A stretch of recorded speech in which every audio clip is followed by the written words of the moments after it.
नमस्कार मंडळी. श्री मंगेश भाऊ दुद्दलवार यांचे उद्धव राजलिंग दुद्दलवार प्रस्तुत बोल मनातलं मध्ये मी अति तिंगळे आपलं सहर्ष स्वागत करतो. धर्म, संस्कार, संस्कृती आणि राष्ट्रप्रेम याच्यासाठी ज्यांनी आपलं सर्वस्व अर्पण केले ते म्हणजे महाराष्ट्राचे आराध्य दैवत छत्रपती शिवाजी महाराज. यांचा जिवंत वारसा म्हणजे त्यांचे गडकिल्ले. हेच गडकिल्ले, या गडकिल्ल्यांचं महत्त्व, तो वारसा, ते संस्कार तरुणांना, विद्यार्थ्यांना रुजवावा याच्यासाठी आपलं संपूर्ण आयुष्य बेसलेलं एक व्यक्तिमत्व आज आपल्या पॉडकास्टमध्ये आलेले आहे. त्यांचं नाव आहे श्री संतोषजी झाडे. त्यांचं मनपूर्वक स्वागत करूया. नमस्कार. नमस्कार सर.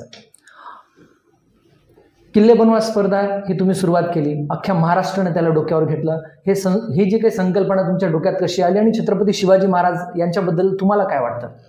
सर्वप्रथम छत्रपती शिवाजी महाराजांच्या या पावनभूमीत आपला जन्म झाला हेच आपलं भाग्य आहे आणि त्याचं काहीतरी देणं आपल्याला लागतं हे निश्चित आहे. देश, देव आणि धर्म ह्यासाठी जर छत्रपती शिवराय जर जगत असतील तर आपल्याला सुद्धा त्यांच्यासाठी जगणं अत्यंत गरज आहे आणि ती काळाची सुद्धा गरज आहे असं आम्हाला वाटतं. त्यामुळे छत्रपती शिवाजी महाराजांचा इतिहास जर आपल्याला पाहायचा असला तर ते गड, कोट, किल्ले यांच्याशिवाय कधीच पूर्ण होऊ शकत नाही. कारण छत्रपती शिवाजी महाराजांचा पराक्रम हा गडकोट किल्ल्यांच्या अवतीभोवती फिरतो. किंबहुना गडकोट किल्ले होते म्हणूनच छत्रपती शिवाजी महाराज हे अख्ख्या देशाला परिचित झाले त्यांच्या पराक्रमामुळे असं मला वाटते. बरोबर आहे.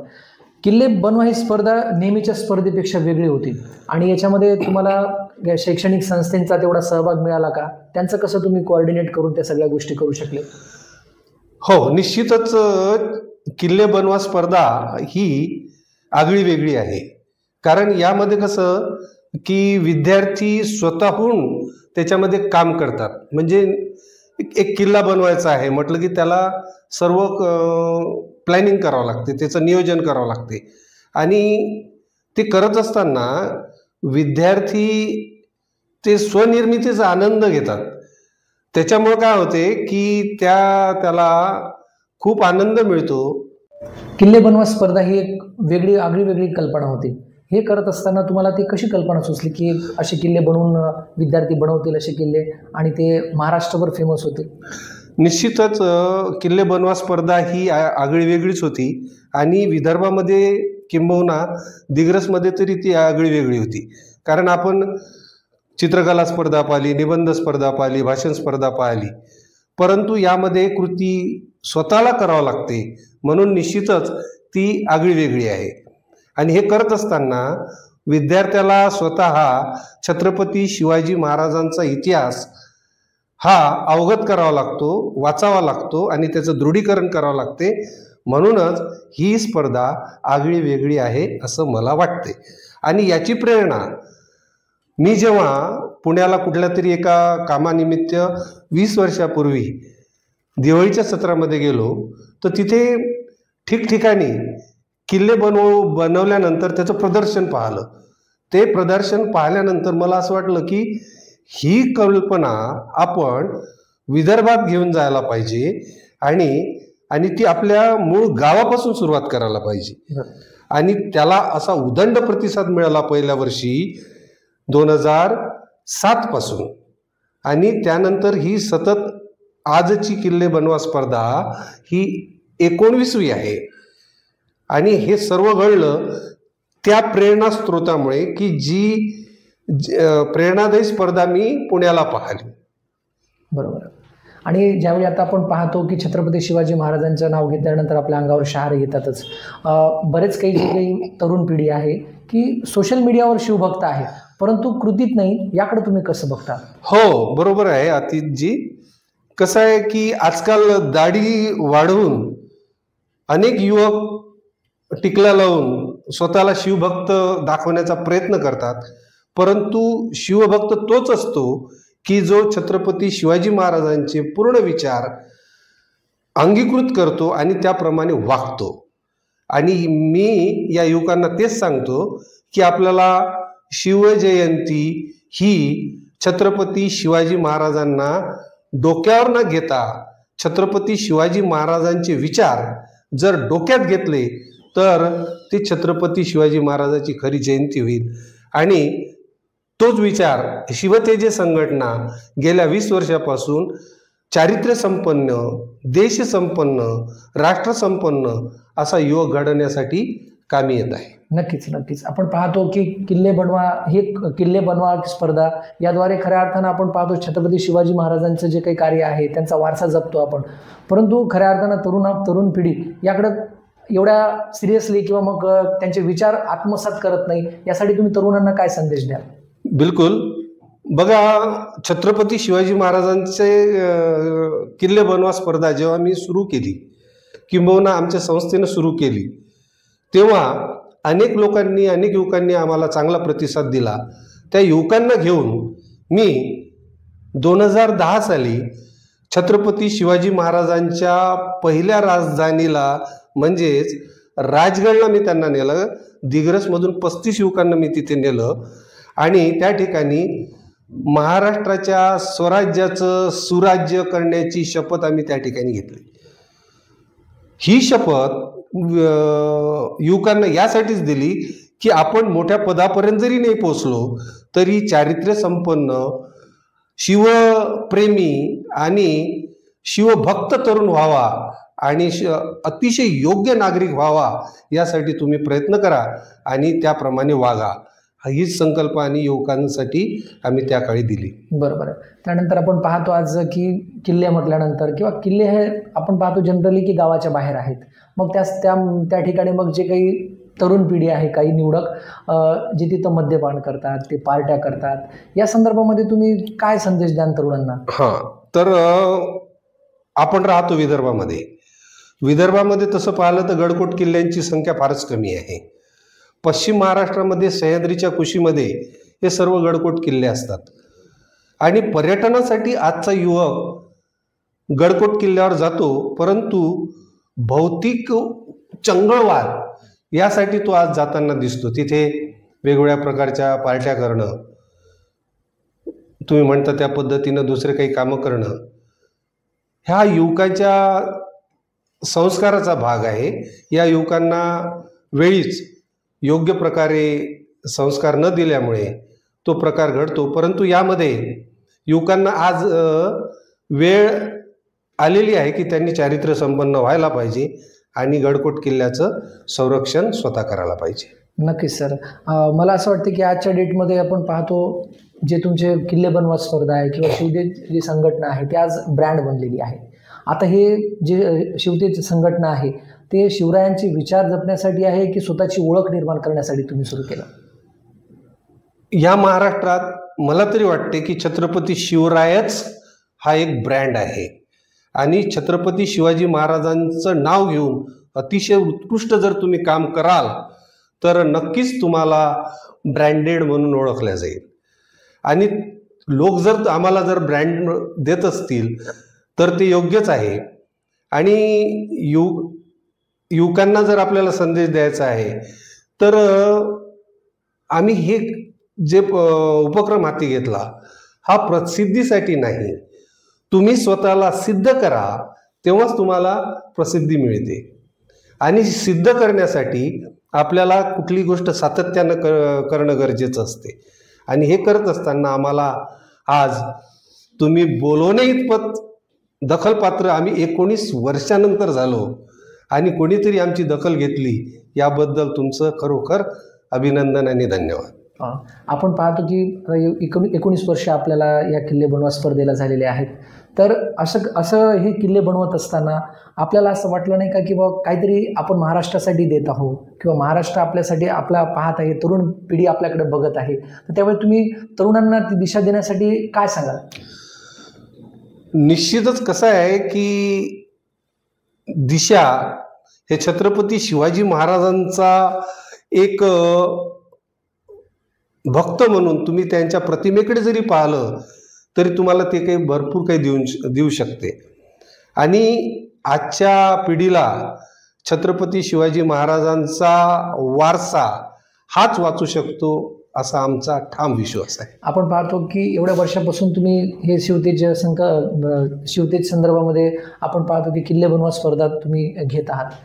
हे करत असताना सरकारनं तुम्हाला काही असं कोणतं प्रोत्साहन दिलं नाही किंवा सांस्कृतिक धोरणामध्ये तुमचं काही शिवतेजच्या संदर्भामध्ये किंवा किल्ले बनवायच्या संदर्भामध्ये घेतलेलं नाही, याबद्दल तुम्ही काही सरकारला आवाहन कराल का? बघा, 19 वर्ष झाली, परंतु आम्ही कुठेही सरकारच्या अनुदानाची किंवा सरकारच्या शिफारसीची आम्ही वाट पाहिली नाही आणि ती आजपर्यंत तरी आम्हाला गरज वाटली नाही. परंतु तुमच्या माध्यमातून मी एक विनंती करतो की छत्रपती शिवाजी महाराजांचे गडकोट किल्ले हे प्रत्येक शाळेमध्ये व्हावं असा आमचा एक संकल्प आहे. सांस्कृतिक मंत्रालयामध्ये जर म्हणाल तर आम्हाला कुठेतरी काहीतरी दाखवल्याशिवाय काहीतरी मिळणार नाही, म्हणून आम्ही वाट पाहतो. आणि 20 वर्ष झाल्यानंतर, आता हे 19वं वर्ष आहे, बरोबर, तर हे सर्व झाल्यानंतर एक संकलित अहवाल त्यांच्या पुढे सादर करून आणि हे सर्व आम्ही महाराष्ट्रभर राबवण्यासाठी निश्चितच प्रयत्न करणार आहोत. त्यासाठी तुमची सुद्धा आम्हाला मदत लागेल. नक्कीच नक्कीच सर. आपण बघतो की आज AIचा जमाना आहे, आधुनिकतेचं युग आहे, तर किल्ले बनवा स्पर्धा ही याच्यासाठी आता तुम्ही पुढच्या दशकामध्ये त्याला कशा पद्धतीनं बघता? काय बदल होऊ शकतो आणखी याच्यामध्ये?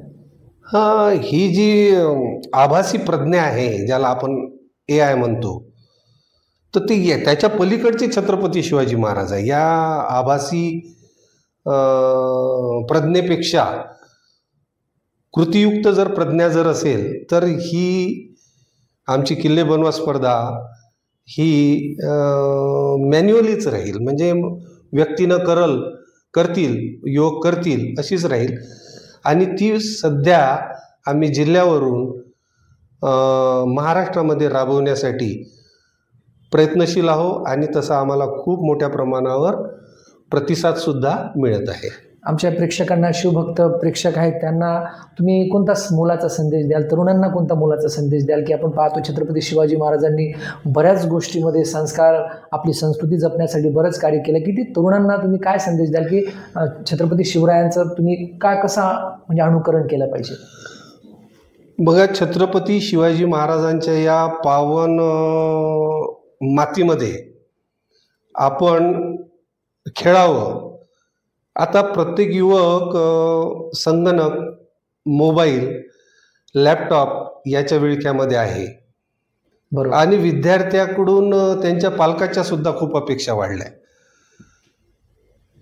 तो या मातीशी खेळायलाच तयार नाही, किंबहुना त्याला खेळायला वेळच सुद्धा मिळत नाही.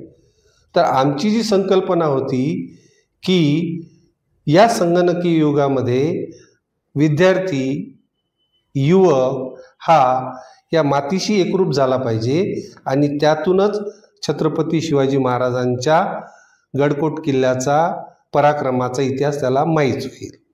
नक्की सर. आपल्या बोलमनातल्यामध्ये आपण एक रॅपिड फायर राऊंड घेत असतो, त्याच्यामध्ये मी 3 पर्याय देईल, तुम्हाला प्रश्न विचारणार आहे.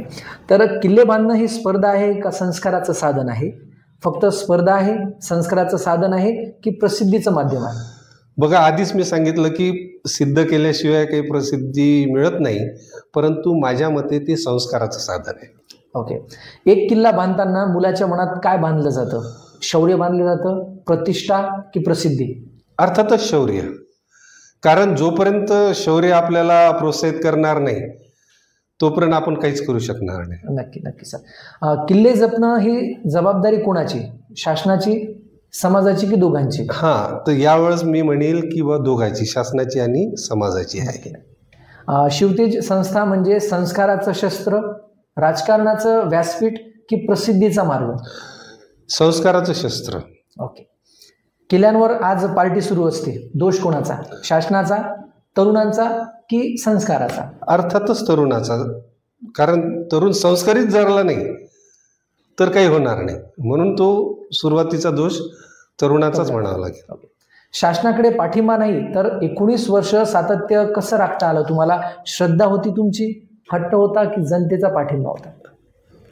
सुरुवात जी केली तर ते श्रद्धेतून केली, परंतु जनतेचा अतिशय उत्स्फूर्त प्रतिसाद मिळाला आणि आता तर मला आव्हान करावंच लागत नाही, गडकोट किल्ले तयार होतात आणि मला सांगण्यात येते की गुरुजी आमच्या इथं किल्ले पाहायला या, इथे इथे किल्ला तयार झालेला आहे, आणि मग आम्ही त्या ठिकाणी जातो.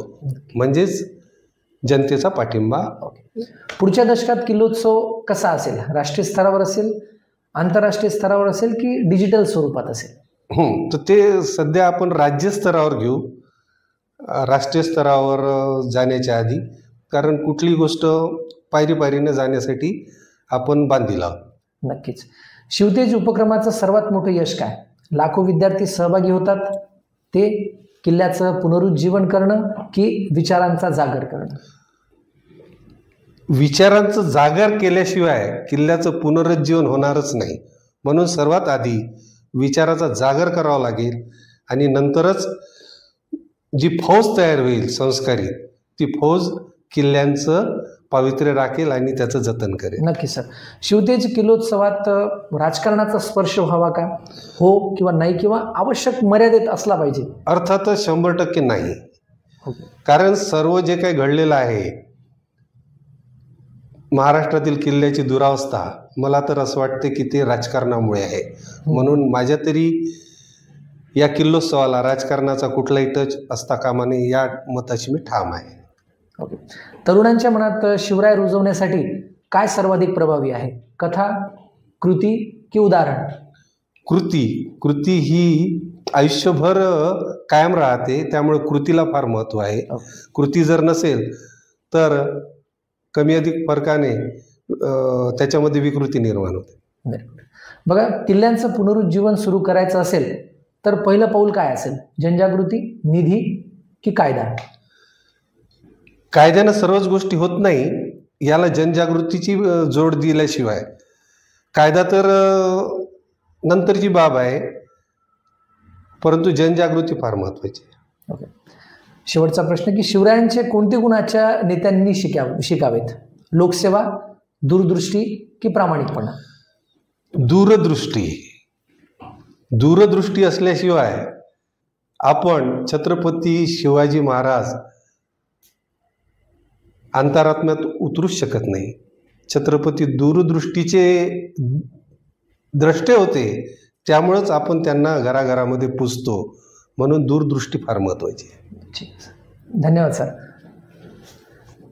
नमस्कार. हे होते शिवतेज संस्थेचे अध्यक्ष श्री संतोषजी झाडे. अशाच आदर्श व्यक्तिमत्वांना पाहण्यासाठी बोल मनातलं हे चॅनल पाहत राहा आणि चॅनलला सबस्क्राईब करायला विसरू नका, शेअर करायला विसरू नका, लाईक करायला विसरू नका. धन्यवाद.